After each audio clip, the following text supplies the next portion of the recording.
All right, so welcome to Diversity of Tactics. This is a show primarily about the political left and approaching common goals through different paths.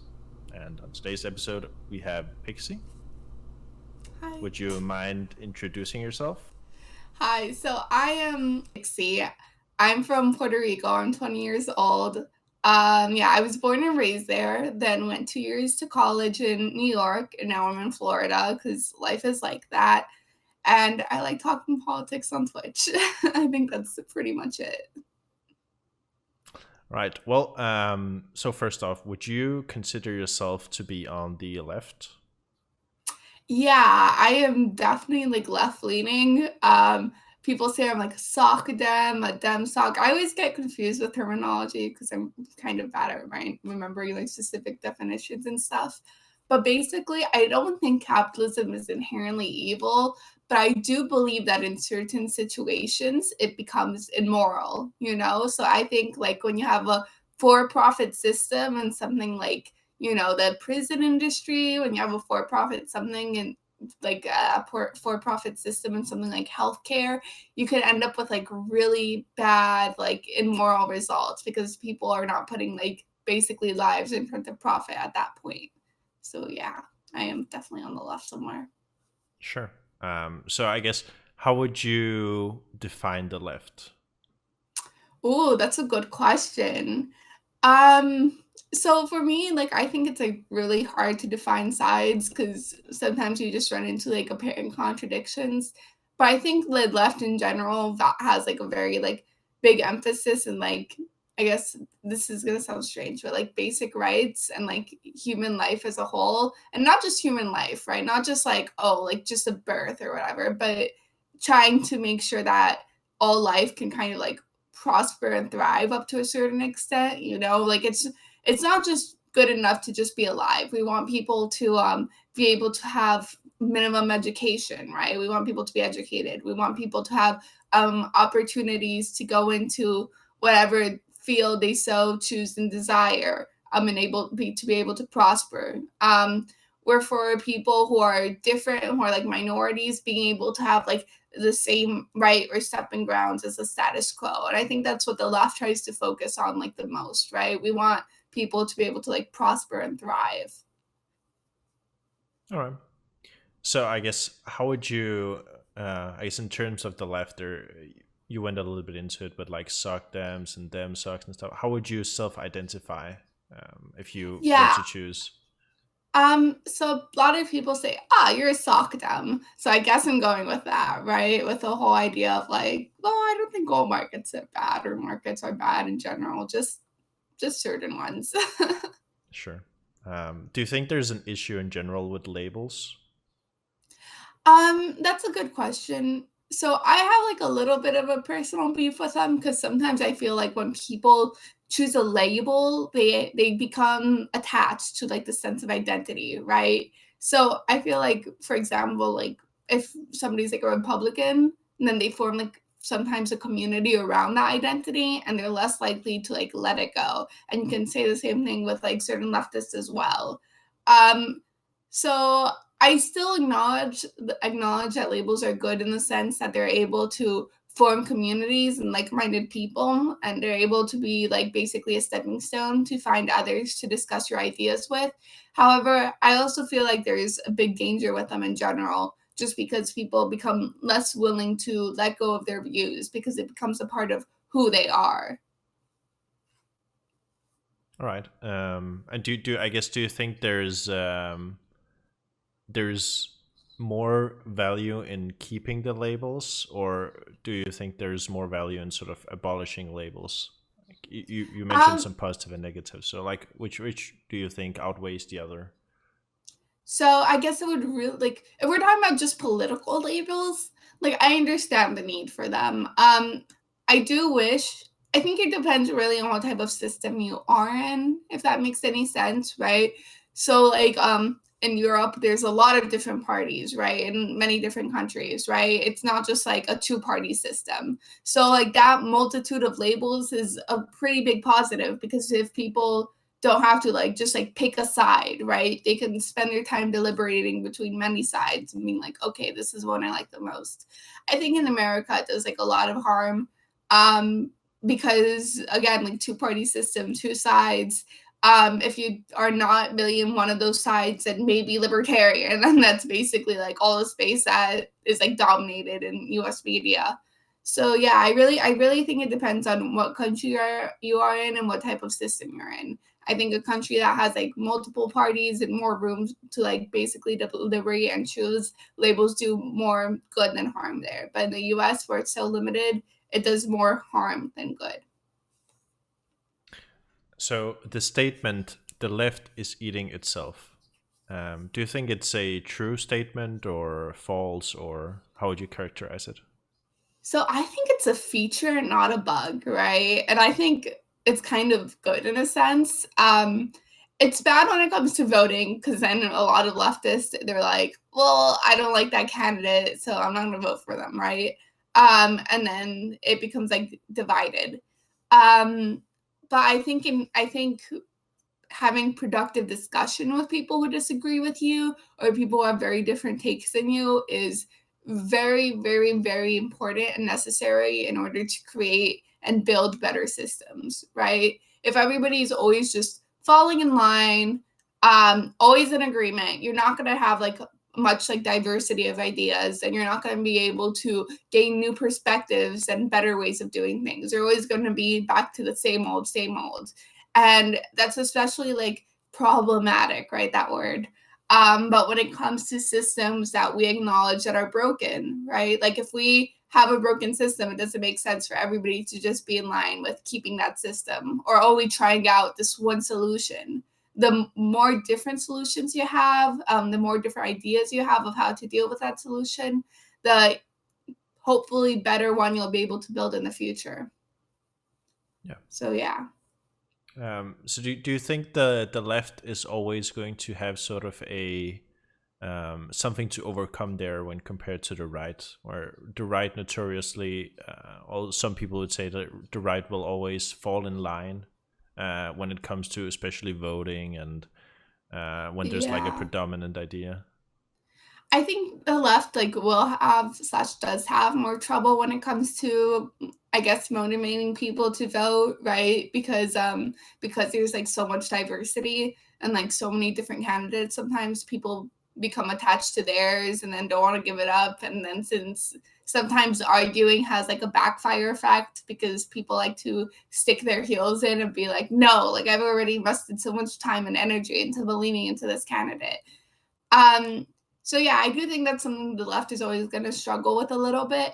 However, like I think it's more important to be able to debate these ideas and find better solutions to different things than just to fall in line, right? It's a give and a take. And I think I rather have a community that's willing to like debate each other and willing to try to like figure the things out and sometimes get like rough and dirty doing it. But at the end of the day, it's to build a better future than a community who just like kind of falls into line all the time and has no diversity of ideas, I guess. Yeah.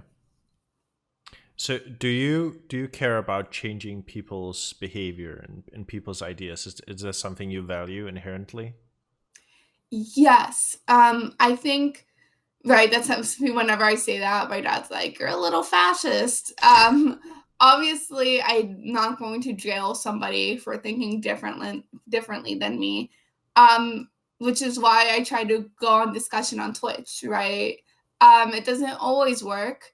Logic is sometimes not always the best way to reach other people, but I try my best in my little corner by trying to bring like, flow charts of logic, sometimes emotional and anecdotal evidence, but only when I'm trying to convey a story, um, to see whose mind I could change. Because I think there's like two types of people. Some people who are misinformed, right? Who just honestly have gotten like different sources of information, um, have maybe just a different point of view of things and have never really been challenged on it or thought of it in a different way. And then I think there's like another group of people who are just filled with hate and just want to get across their propaganda or message, with no regards to the truth or logic or anything like that, right? They just want to spread around hate, whether it be for their own ego, for profit, who knows what. Um, so yeah, I do value trying to like change people's minds, and hopefully like that extends to how they treat other people in the real world as well. And that's how I try to do it, even though sometimes people are like, why are you doing that? All you're doing is engaging with crazy people. Yeah, I mean, and that can definitely be tiring also at times, I can imagine. Yeah, I mean, I sometimes I feed off of it, right? Like sometimes I'm just like, fight me or prove me wrong, or like, here's a clickbaity title, something controversial. Like, let's get into it, right? Um, but there are definitely times, especially when you get like hate-filled like people in the channel, that's like, man, like who made you so upset with life and everything? And why have you decided to take that out on like minorities or women or insert any like small group here, instead of trying to focus on like other aspects that made your life this way to begin with. Um, yeah, so yeah, sometimes it is tiring. Sometimes I'm like, I just want to nap. Like, I love napping. All right. Well, I guess segueing into women, minorities, and stuff. Let's talk a bit about representation and diversity. hmm Would you say representation is something you value? Yeah, I think the more representation you have of other groups, the more unique perspectives you gain and the more like unique ideas you can form, right? Um, which is something that I value very highly. I think Twitch, especially, it's like been like such a male dominated platform, and even in politics, that I do want to find like more women, female streamers to talk to and like figure out how they feel about this whole like scenario that somehow we've all found our ways into it. So I guess talking about women in politics, I'm not really sure how it is in the US, but I think here in Denmark, I think in general, women are actually more involved in politics than men, like on average. Do you hmm know? Do you know how it is, like in real life? Not necessarily on Twitch over there. Oh yeah, in U.S. politics is very male dominated. I think actually it was this year, last year, that we had actually like a huge increase in female politicians running and even gaining seats in office. However, it is still like very, very male dominated. I think because like at least historically in the US, there's a couple of factors to account into that. You have one, like stereotypes of women, that women are like supposed to stay in the home, that they're too inherently too emotional to take up like the rational politician role. That's not a woman's job, historically in the US. And then you also have things on top of that, like basically laws preventing women from participating politically, in the sense of like voting is like the most like known one, but also in general upholding jobs beyond teaching, basically, for a large part of US history. So yeah, the US politics is mainly male dominated when it comes to like representation or when it comes to Congress. How about in terms of voting? Like, do you know if women vote more than men? Like in That's a terms good of yeah. that's a good question. I am not 100% sure. I believe they do, but don't take my word on it. I know that, ironically, when minorities or when like groups who like have fought for their rights are gain the ability to vote, they actually don't vote like in equal numbers. They vote less because voting is like kind of a habit you learn over time, right? It's like, oh, set apart this time, set apart this day, et cetera, et cetera, et cetera. But I think women might vote slightly more around equal numbers, but it's been like a long time since I've checked that, so I might be off. I'm afraid of saying anything certain without like Sure, checking. sure. So, do you think women tend to be more left leaning? I know that's like Mm, a talking point. good question. Um, so I don't know like the exact like demographic numbers, but I feel like there's a good percentage of women who or I think women in general benefit from being left leaning, right? In the sense that left leaning women are going to be the ones who fight for your ability to like work in the work, to be able to work in the workplace, that fight for your ability to get paid an equal amount, or who try to put in policies of like, you know, anti-discriminatory policies into place. While like if you're on the right and you're a woman, right, it's gonna be like a much more difficult battle, especially since like at least like conservative values have a very strong hold on like traditional family, traditional family, traditional family. And that usually means like the wife staying home, doing like taking care of the kids and taking care of chores. And I think just in general, especially like in today's society, living like that is kind of risky, right? Having to put your economic and financial well-being onto another individual is just something that like easily can either create a power balance or end up like hurting you in the long run, right? For sure. So in terms of like, oh, are more women like liberal or conservative? I don't know the exact answer. I do know that if you're a woman, you probably benefit more from being a liberal than a conservative.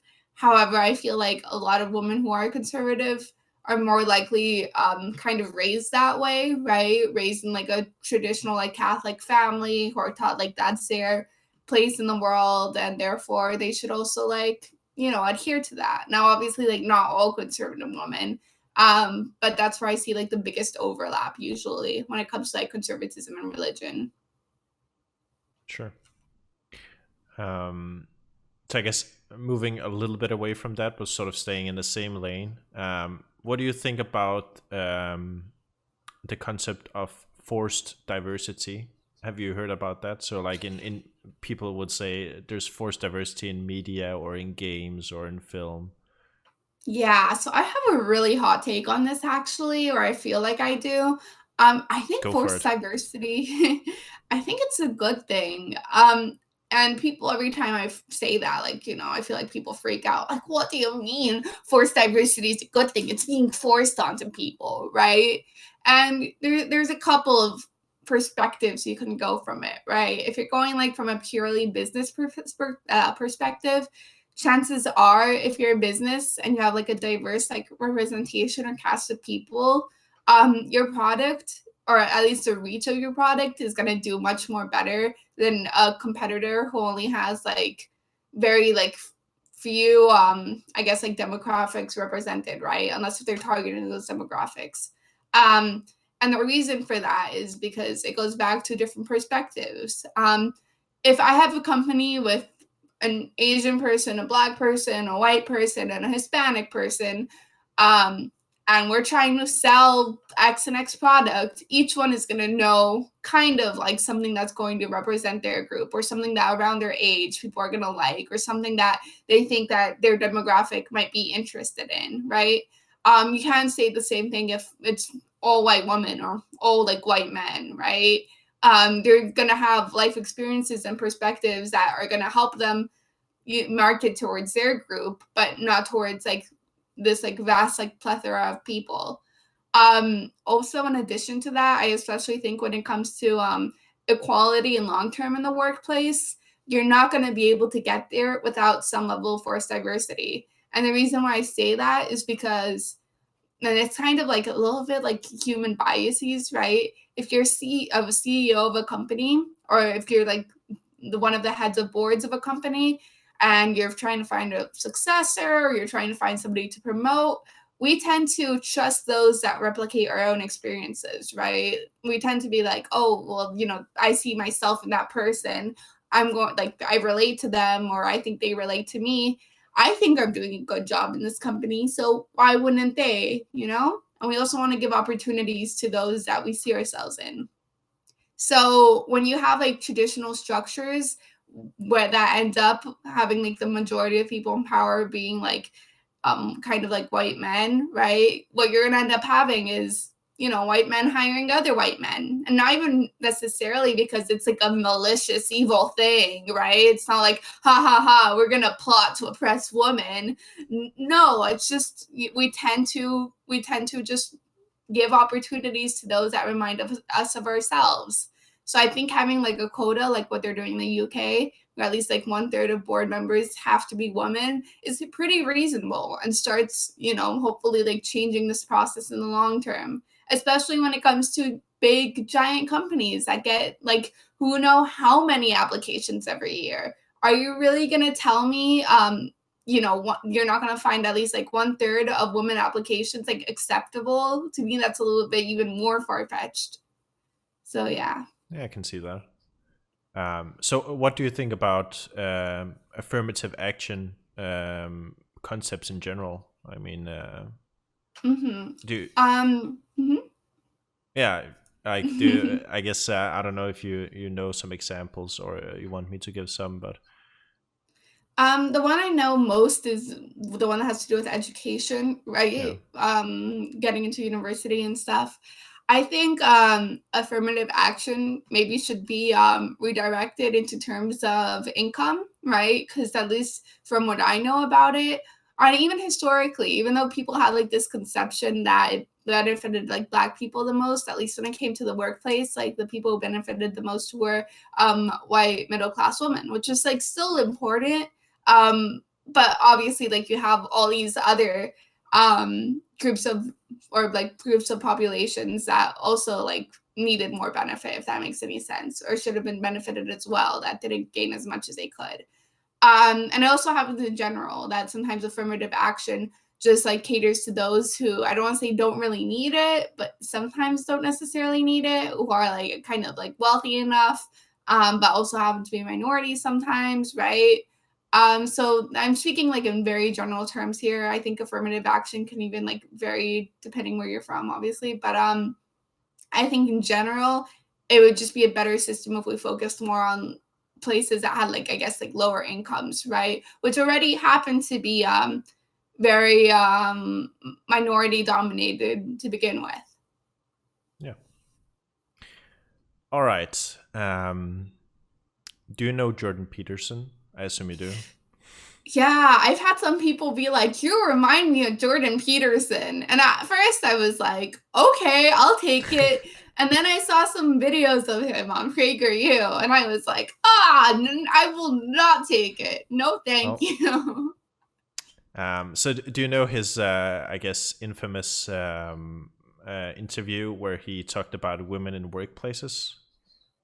Oh, was it the one where he was talking about how a woman would be happier having like a subservient role because that's her biology? Or am I getting confused? Uh, he might have mentioned that. It was more. I think the meme was something like, "Should women wear makeup in the workplace?" Have you heard about that? Is it the argument that when women are putting on makeup, they're trying to attract the Yeah. male species? Okay, so I guess sort of to frame it, um, without trying to misrepresent what he means, I guess, or I hope not to. He sort of argues from the perspective of that he doesn't believe, based on his research or whatever, that women and men can work together effectively in workplaces because there's always going to be some kind of sexual attraction, which is going to, um, I guess, reduce Interfere. productivity, yeah, and interfere.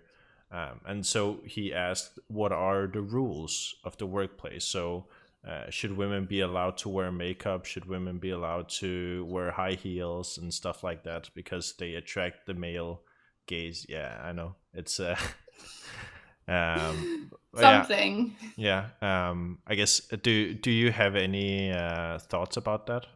Um, I mean, I just wow. I this is just to me it's like kind of funny, right? Cuz like historically speaking, the reason yeah, it's true. Like some women put on makeup to like attract others, right? And the evolution of makeup is like very interesting in itself, right? Because even though it was originally product like marketed as cover up your flaws, look more beautiful, because like all your worth is in your beauty, don't you know? For some people it really has transformed into just kind of like an art, a form of like self-expression. A woman isn't going to put on like, I don't know, gold eyeshadow because she thinks that the guy's gonna look at it and be able to like distinguish that from, I don't know, from light gold, rose gold, whatever shade of gold you want. They do, a lot of women do it because it's cute, it matches their outfit. When I put on clothes, I don't think, is a male attracted gaze going to be on me? I just look at myself. I'm like, yeah, I feel good in this. This is cute. I want to wear it. So this idea that like women intrinsically put on makeup or wear high heels or wear like nice clothing is to attract the man is to me like very ridiculous and like I guess male centric to begin with, right? We don't tell men like, the only reason you're wearing a suit is because you want the ladies. Like that's a really ridiculous notion to begin with. For sure. Um, and not just that, but like also historically speaking, this whole idea of like having to put on makeup to work, high heels, these were dress codes, like company dress codes enforced by the company. If you're not doing that, you're kind of seen as unprofessional. And even though those are old day standards, in some places it still applies, right? Especially for women who are used to having a routine of makeup. If they don't wear makeup one day, they're seen as like tired or disheveled or messy. So yeah, for some people, it's not even a choice. For some people, it's part of just their workplace routine, which I also think is messed up. But to say that men and women can't work with each other because one of them is always going to be sexually attracted to the other, to me is just a ridiculous notion to begin with. That goes back to the whole idea of men and women can't be friends, or the other gender or other sex is an inherently like different species instead of viewing them like as a human being.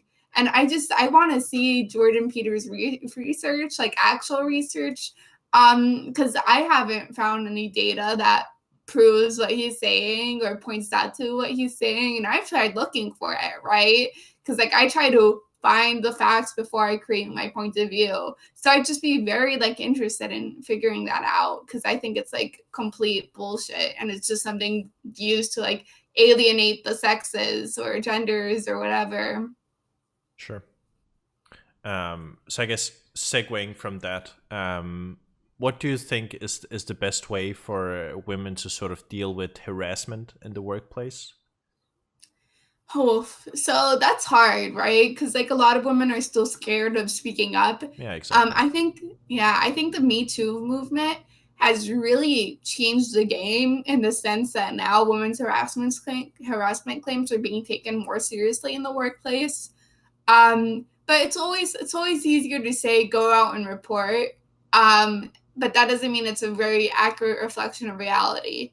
Despite companies that might have changed, there's still that underlying fear that you're going to be seen as somebody making too much drama or just like a woman mad that she like, for whatever reason trying to stir things up and being an emotional wreck.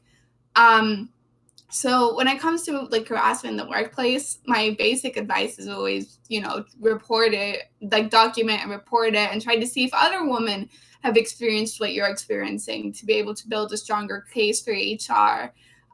But in reality, like I guess do whatever you feel is more comfortable with, right? Which like really sucks and it's like really downer advice. But I'm not going to crucify a woman because she thinks like her job might be on the line if she speaks up. All right.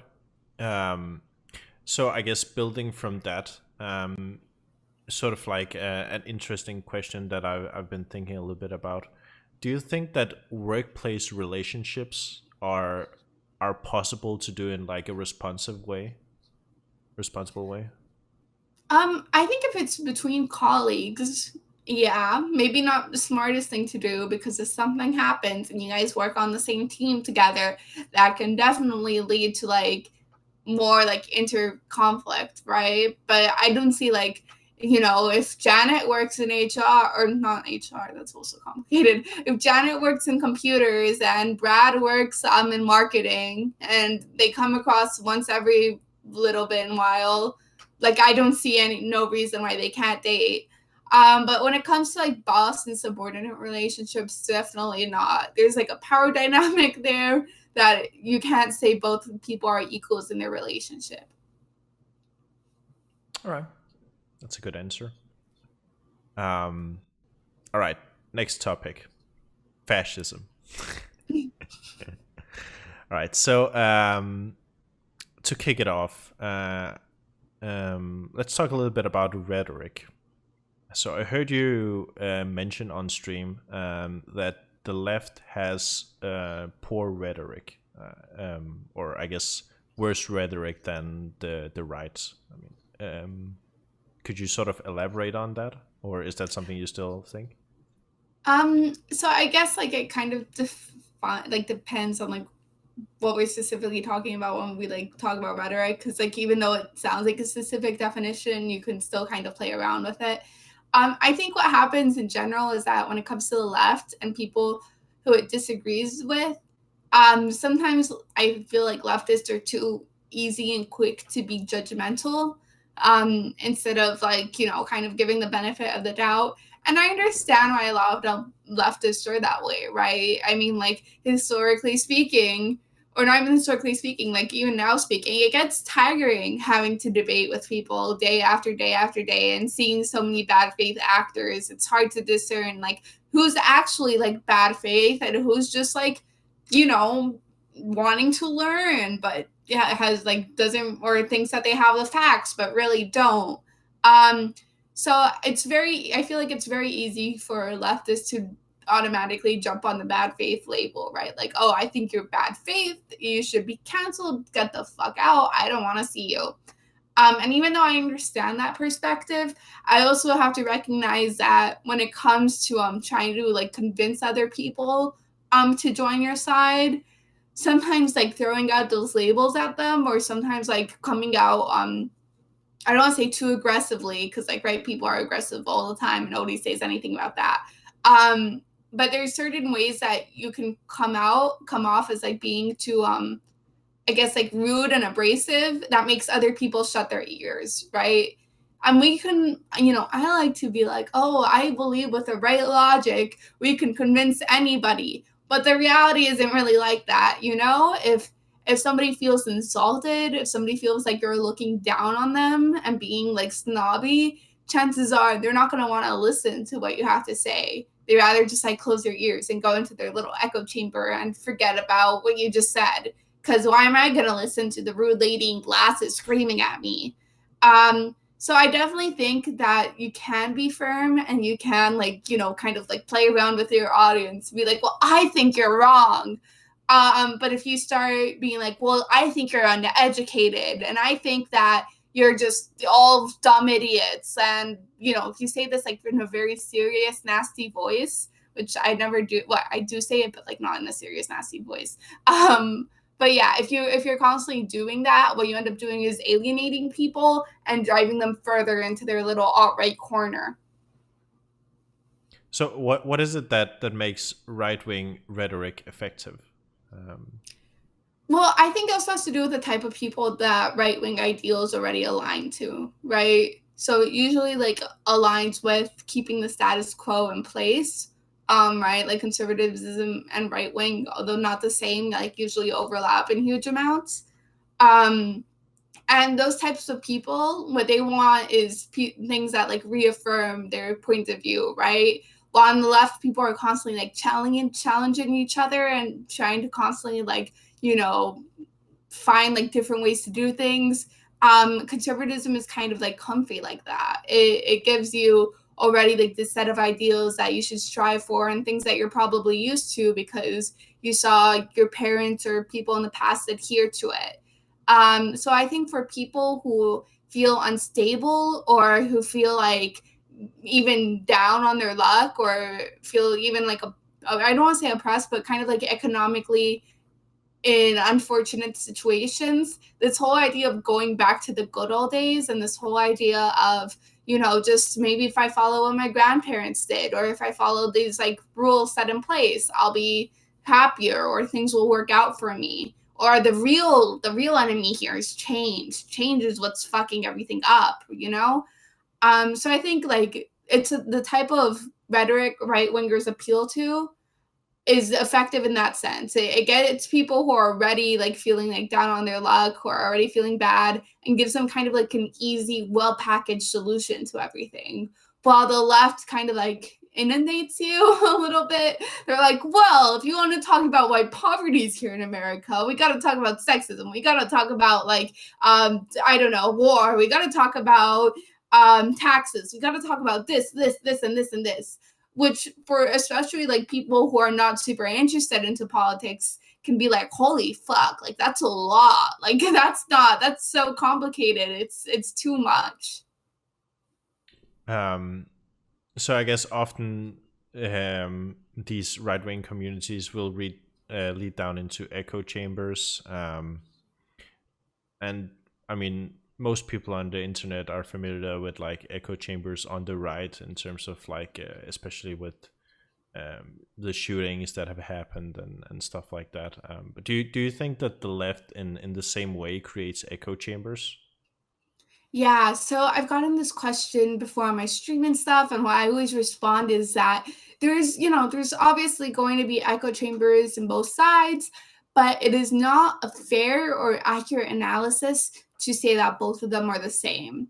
Because one, as we have seen, like is like the first or like the second leading cause of domestic terrorism, right? Like like extreme right wingers that most of the time, if not all the time, have links to these echo chambery communities.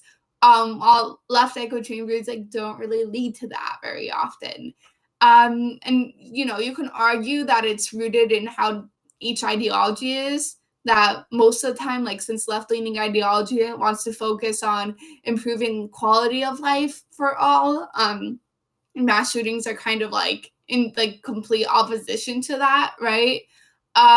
You can argue that it's just because of how the right has evolved in the United States in specific, or you can argue that maybe it's just like I want to say like media proliferation, right? So you have like these right wingers who start committing mass shootings, and then they're like martyred by the media basically because they're everywhere. So then it attracts more people with that mentality.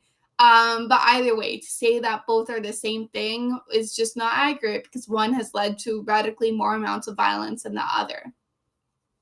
Yeah, so I guess building upon the concept of violence, what do you think about Antifa, which is also like a hot topic? Yeah, so I think like I think if you want to get rid of Antifa, you get rid of neo Nazis first, right? Um, and a lot of people tell me like, but the problem with Antifa is that they say everybody's a neo Nazi.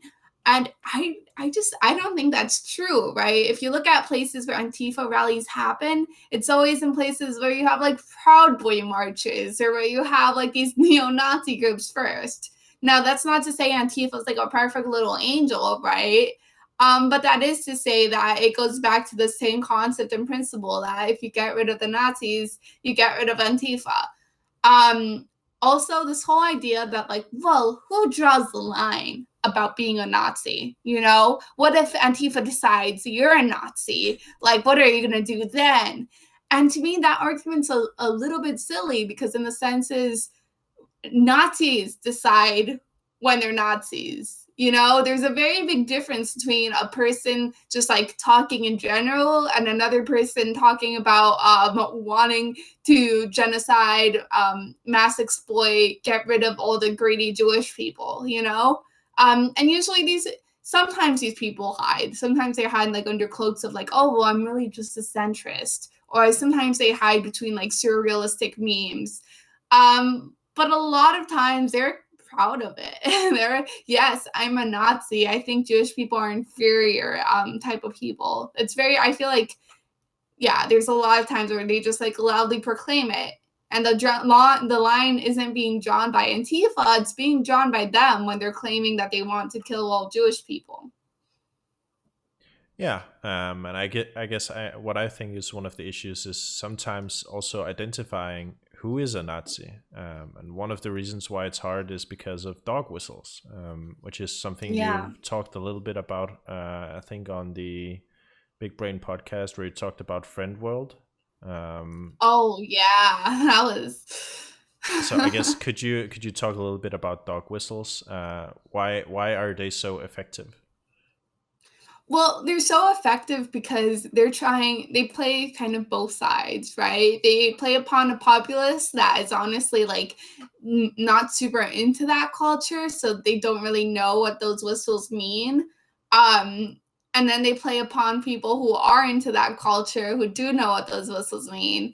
And what they're meant to do is that they're meant to like blur the line on purpose so that then the arguments can be like what was given before, like who's really a Nazi, because you're claiming that these guys are Nazis, but all they're doing is posting pictures of Pepe the Frog in clown costumes. Like that's not a Nazi. But then once you get more into their rhetoric, you realize like, holy shit, those little Pepes in clown costumes are talking about genociding the Jews, and they kind of make it obvious the more deeper into it you are. I think that as well as that, I feel like they also kind of reinforce people's like implicit bias, right?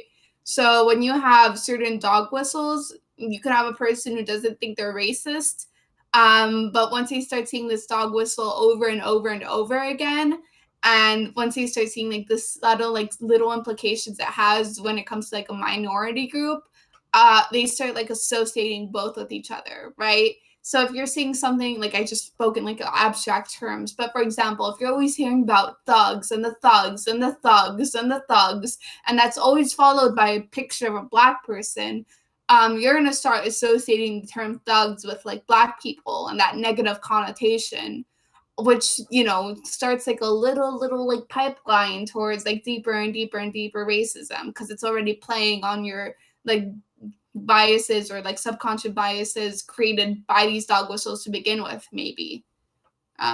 Yeah. So how do we combat dog whistles? It's hard. I don't know if I have a clear answer for that because my first instinctual reaction is like, oh, education, right? Like tell people what this dog whistle means. But sometimes they're so effective at blurring the line, people will just literally not believe you. And I had like trouble like believing that Friend World was actually about Nazis at first. I was like, what do you mean? They're just frogs, like talking about wanting to make friends. Until I saw like basically a post with a bunch of evidence and I was like, oh yeah, no, like fuck this, right? Like this is canceled. Um, so yeah, although my first instinct is to say like education, education, education, I think it's honestly I feel like there has to be a better way that I just don't know yet. So hopefully when I find out, I will DM you and be like, I found the For answer. sure. Yeah, but for now, that's the only one I have. All right. Okay, so moving on to the last topic, which is political stances or I guess policies. Mm-hmm. So I guess first off, how do you feel about Donald Trump? Ugh, I do not like him. Wow, For shocker. what? I just like this might sound like really petty and stuff, and I know like a lot of politicians lie about a lot of things, but I honestly I think the dude's a compulsive liar, no question in doubt. Um, Specifically, especially like I'm from Puerto Rico. We had a really major hurricane and he was just constantly lying on Twitter about how much aid we got, about like the resources we had. And I was just thinking, like, there's a lot of things. It's not even hard to criticize the Puerto Rican government. I do it all the time. Like, you don't even have to research that much to find a list of things you can call out Puerto Rico for. So why do you have to lie about it? Yeah. Um, then you have that, and you have a whole bunch of other stuff like what's going on with Ukraine, the bribery stuff, the quid pro quo. Then you also have like the allegations of sexual harassment.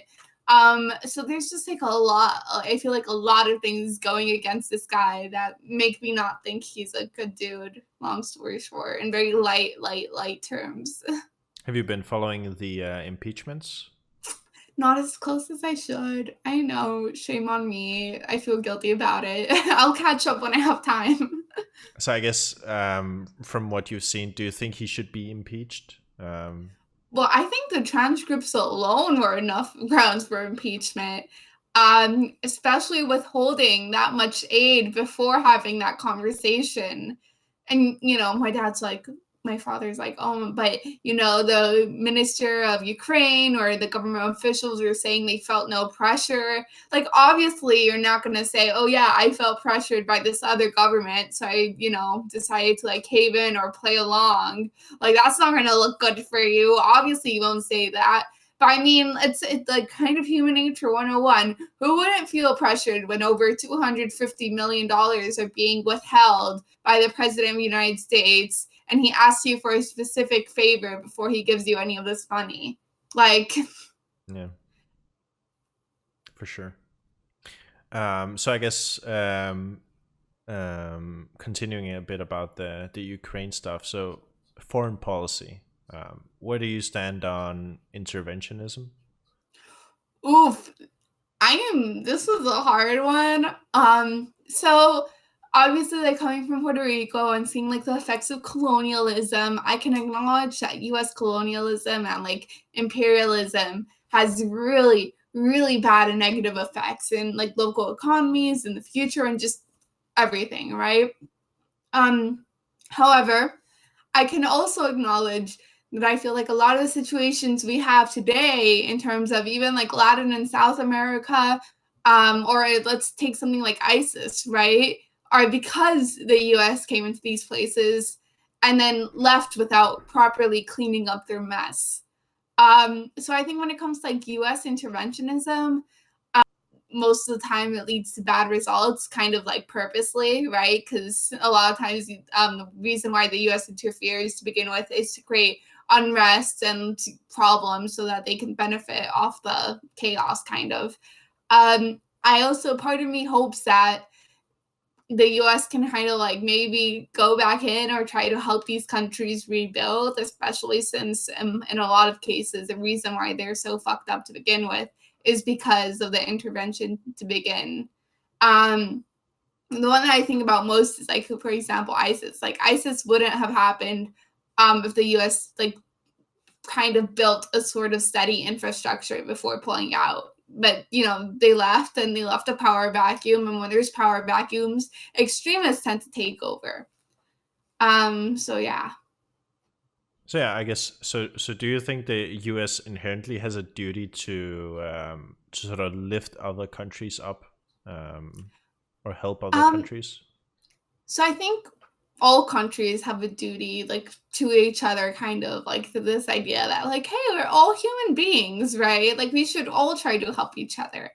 Um, but honestly, I would only say that you really like in practical terms, you only have that specific responsibility if you're kind of the reason why that country became fucked to begin with, right? Like ideally we'd all help each other, no matter what, because we're all people. I know reality doesn't work that way. However, I do think like in terms of basic responsibility, if I go mess you up, then I should pay for your hospital bills, because the reason why you're messed up is because I messed you up, so I should kind of take care of that aftermath as well.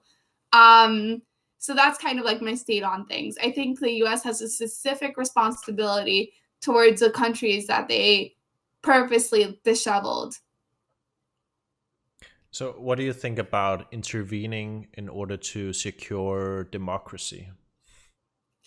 I think that's just historically speaking, like BS, right? In an ideal world, I'd be like, yeah, like let's go spread democracy, whatever, imperialism, woo. But we know, like, I do not trust the U.S. with that at all. Especially when you look at the history of Latin America and South America, where there have been multiple occasions where the U.S. has like overthrown democratically elected governors, officials, presidents, in order to secure people who are more for their interests, despite these people being fascist or dictators.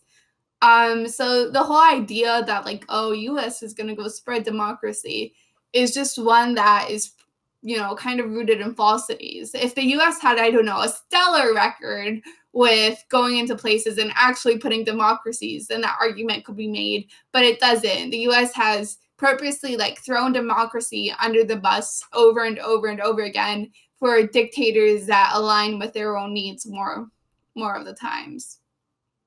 Do you think a country should be able to elect a fascist leader? Um, yes, I know that's really messed up.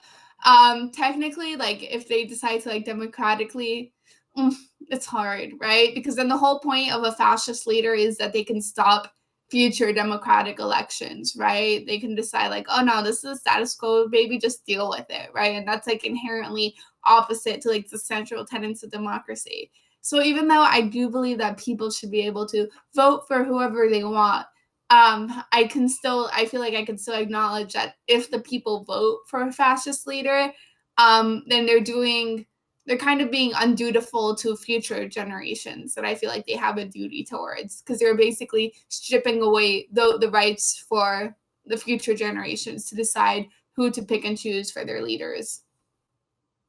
All right. So I guess in terms of leaders, who is currently your preferred political candidate in the U.S.?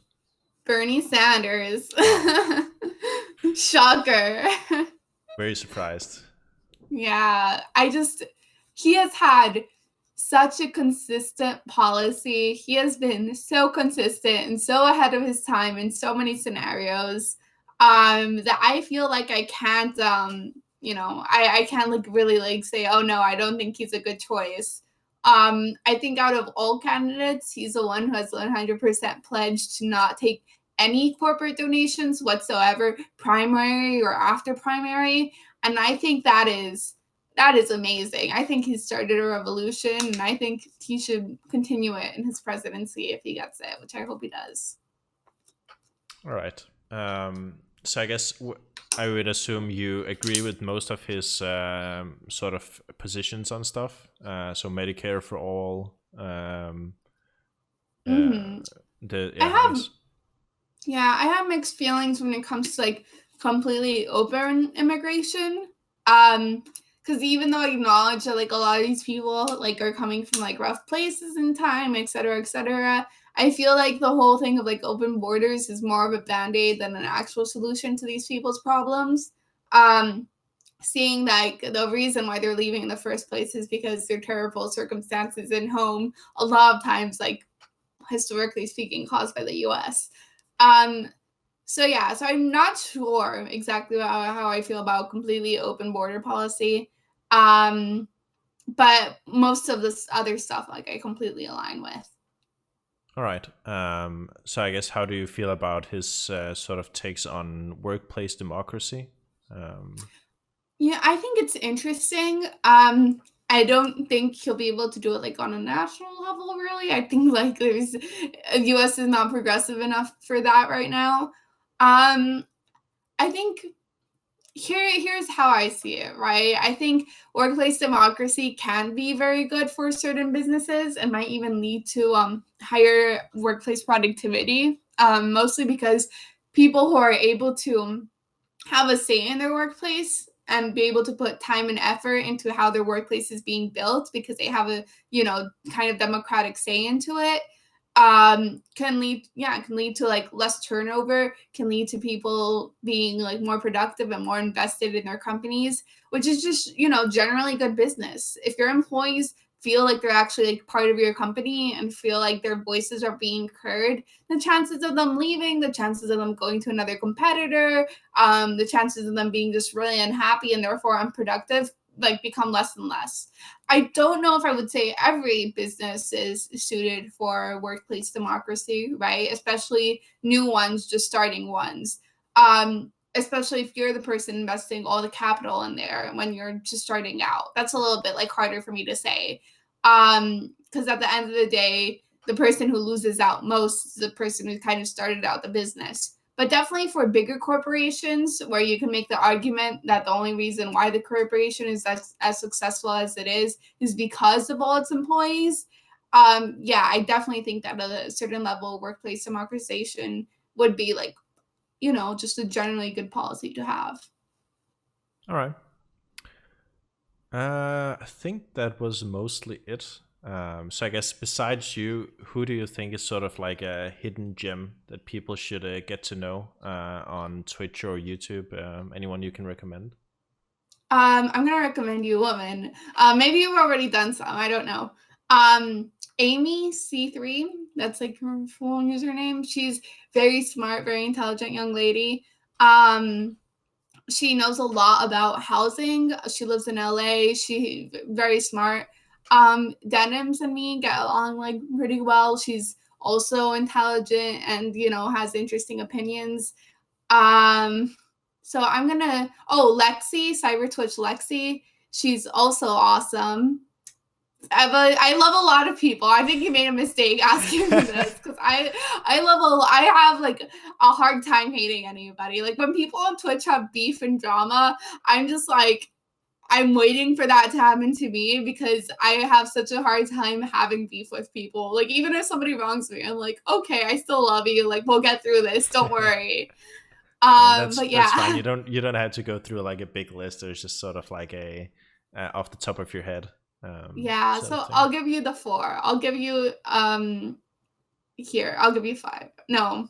Mm, okay. Yeah. So yeah. So Eva, they're non-binary. They're really good with trans rights. Very interesting. Very sweet, cuddly, like cute person. So they're really awesome. Um, yeah. Denims, Amy, Cyber Twitch, Lexi. Yeah. Let's just go with those for now. I already know you did Bastier and Yeah. Irrelevant, so I can't recommend those. Cry. I cry. But yeah, for those so far. Sure. All right. Well, thanks a lot for the interview. Where can people find you for more Pixie? You can find me on Twitch, Pxie, and soon YouTube. Woo! All We'll right. see. We'll see how that goes. Yeah, thank you so much. I enjoyed our conversation. Likewise.